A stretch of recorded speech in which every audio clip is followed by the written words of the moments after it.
Hi, welcome back to our channel. Today I'm going to talk about ISO. What is ISO? ISO is one of the three elements used to control exposure. The other two are aperture and shutter speed. ISO is a digital form of controlling the sensitivity of light that the camera needs. Unlike the shutter and aperture, which physically control the amount of light entering the sensor. In the old days, when we use film to change the ISO, we need to buy different films because the ISO is fixed to the film that you buy. ISO is referred to the sensitivity of chemical in the film to light. Nowadays, with digital camera, we do not need to deal with that anymore. We can just hit the ISO button and change to our desired ISO value. The higher the ISO, the more sensitive the camera is to the light. As I mentioned earlier, the higher the ISO value, the more sensitive the sensor to light. And in this video, you can see the image is getting brighter and brighter because I increased the ISO from 400 to 2000. With higher ISO, you can use a faster shutter speed or smaller aperture because the light to expose the image has decreased. This is a great way to photograph fast moving subject. Normally when I need to use a fast shutter speed to freeze action during a sport event, I will increase the ISO to compensate the exposure because with fast shutter speed, it limits the amount of light entering the camera sensor. However, increasing the ISO comes with its drawbacks. The higher ISO you set, more noise will appear in your photos. It also reduces the dynamic range and details. So the best is to start with the lowest ISO value possible at all times, because you get the highest dynamic range and the least amount of noise, which is the best quality for your image.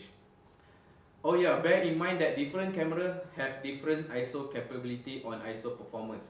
Not all cameras have the same ISO profile. The ISO performance largely depends on your camera size sensor.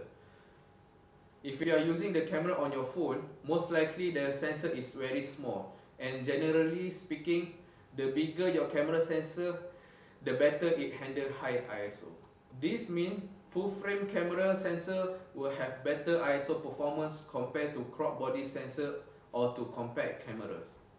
As I mentioned earlier, it is best to use low ISO as possible. However, sometimes we need to use higher ISO depending on ambient light.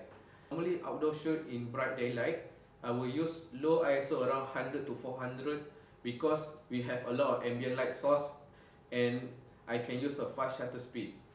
But in indoors event where lighting is poor, I normally set my ISO between 400 up to 2000 or slightly higher if needed. If you usually use aperture mode or shutter priority mode and set the ISO to auto, I recommend that you set the maximum ISO suitable for your camera. Like my Nikon D4, I know that usable image for my camera is ISO 4000. I set that as my maximum. Anything higher will cause too much noise. Here are sample photo from lowest ISO to high ISO.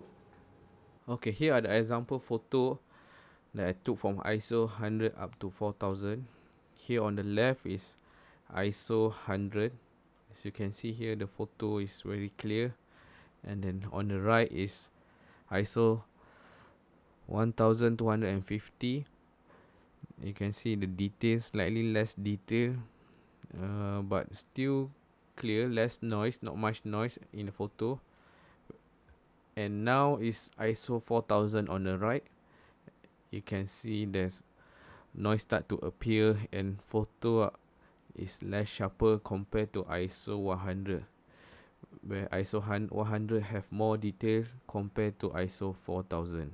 Okay, hopefully you understand the basic concept of ISO, and this will help you figure out how ISO will impact your image. Please like and subscribe and leave a comment below if you have any question.